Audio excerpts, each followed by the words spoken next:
So thank you for tuning in to another episode of Alumni Talks. Today's episode is not going to be about Malaysia, it's going to be about exchange programs. In particular, I'll be talking about University of Warwick.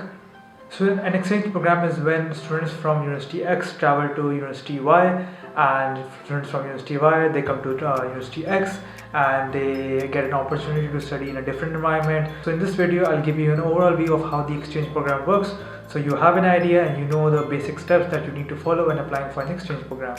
So step number one, finding a partner university.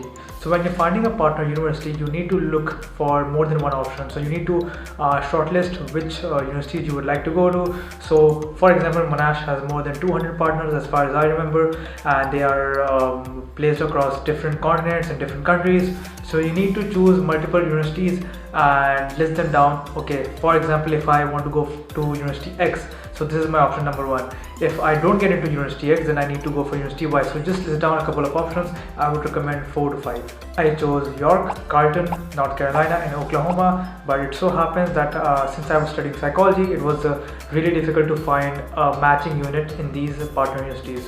So in York and Carleton, the seats were full, so I couldn't get it. So my university offered me a place at Warwick. When I came down to Warwick, I had to look at the eligibility criteria, and that's actually step number 2. So eligibility could be checked by your home university. Eligibility criteria would vary from university to university. Mostly it's about your attendance, so you need to have a solid attendance. It also depends on your results, so you need to make sure that you have a consistent and minimum CGPA or a GPA that you need to maintain in order to be eligible for the exchange program. And sometimes you also have to look at your credit points. So for example, your university might have a requirement that you need to complete 48 credit points in order to apply for an exchange program. So when you're applying for an exchange program, it usually is your second year, second sem or third year. That is where you go for an exchange programs. I've never come across students who would be going in their first year, because in the first year you're still completing your basic courses, you're still trying to complete your minimum requirements. So once you've passed through that stage, you go to step number 3. When you're searching for your course, you have to look at the credit point requirement of your home university as well as your host university. So at your home university, you might be taking 4 courses, but when you're going to a host university, you might have to take 5 or 6 units. It actually depends from university to university, and you also have to check it with the ECTS, which is European Credit Transfer System. You need to check if your credit point requirements are matching.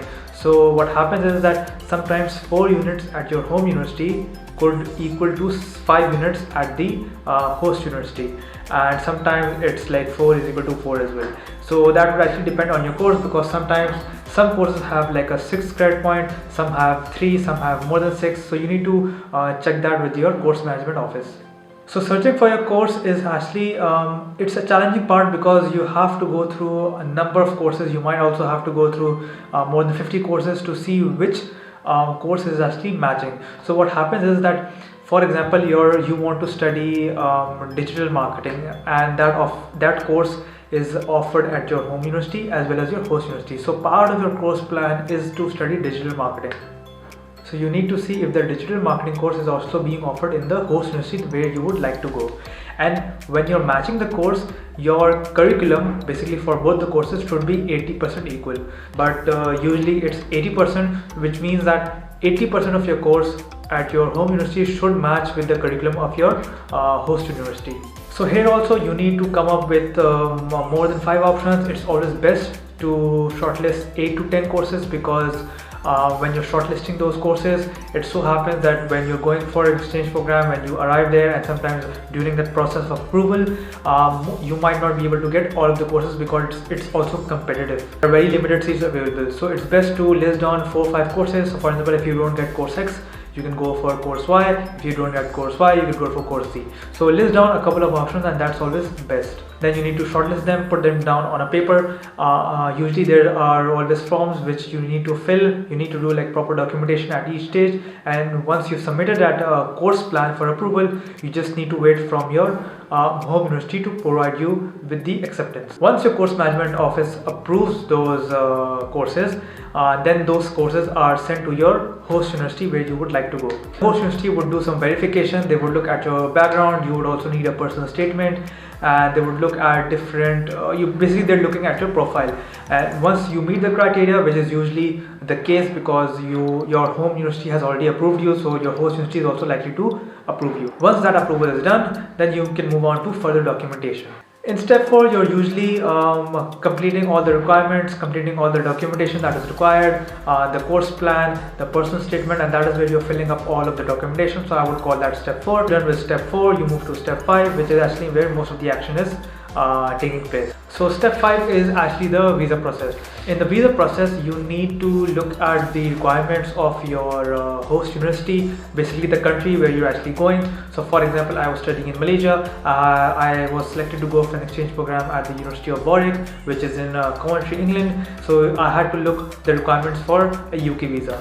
During the visa process, the university most of the time it does not help you. You have to do it on your own. So you need to go to the website, look at the requirements for the visa that you're applying, and of course what kind of visa you need to apply. That is where your host university helps you in explaining, okay, for example, if you're coming for 1 semester, which is 3 months, you need to apply for a short-term visa, which is 6 months. So they tell you which visa you would need to get. They will also provide you with the supporting letter which you use to apply for your visa. Once your visa process has initiated, in the meantime you can search for accommodation, places where you would like to live when you're going for a host university. If you're going to a host university for a short period of time, I don't see any harm in living on campus. So step number 6 is where your visa and your accommodation has been locked. Now you can book your tickets and buy yourself an insurance plan as well. Until step 6, I would say that your university would help you in all of the stages. They would guide you because they've been dealing with a lot of exchange students, so they would actually help you and facilitate you in that process. The only step where they won't facilitate you is the visa process, and that is where you're on your own. So if you're confused about your visa, it's always best to consult with your other exchange students and see how they're doing, and then you can go and search online, go to different websites, forums, even the government website, so you know each and every detail of your visa process. So make sure that you don't miss any sort of document. So now we come to step number 7, which is the final step. You have booked your tickets and you're traveling abroad to your host university. So what you need to do is make sure that your visa gets verified from the student visa office in your host university, and you also need to complete your course registration. In the course registration, you need to fill in some documents to confirm which courses you are taking, and then once we have your schedule and once you have your name enrolled in that host university, that is where you're confirmed as an exchange student.